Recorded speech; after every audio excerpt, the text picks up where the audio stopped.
സ്നേഹമുള്ളവരെ, ദൈവത്തിൻ്റെ വഴികൾ അതെനിക്കെന്നും അനുഗ്രഹം തന്നെയാണ്. അത് ഓർക്കുക, അത് വിശ്വസിക്കുക. പക്ഷേ ചില വഴികൾ, ചില കൃപയുടെ വഴികൾ നമുക്ക് മനസ്സിലാകണമെന്ന് നിർബന്ധമില്ല. ജീവിതത്തിൽ സംഭവിക്കുന്നതെല്ലാം, ജീവിതമേശയിൽ വിളമ്പുന്നതെല്ലാം എൻ്റെ ജീവിതത്തിന് അനിവാര്യമാണെന്ന് സ്വർഗത്തിൽ നല്ല അപ്പൻ അറിയാം. പക്ഷേ അത് ഗ്രഹിക്കാൻ കഴിയുക എന്നതാണ്.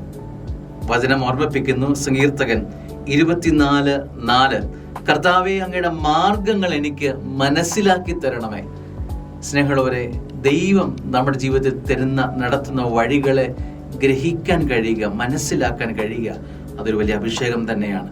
മനസ്സിലാക്കണം, സ്വർഗത്തിലെ അപ്പൻ എന്നെ വഴി നടത്തുന്നത് കൃപയുടെ വഴി മാത്രമേ ഉള്ളൂ.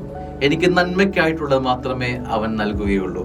കർത്താവേ, അങ്ങയുടെ മാർഗങ്ങൾ എനിക്ക് മനസ്സിലാക്കി തരണമേ.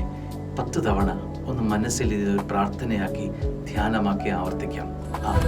Hallelujah, hallelujah.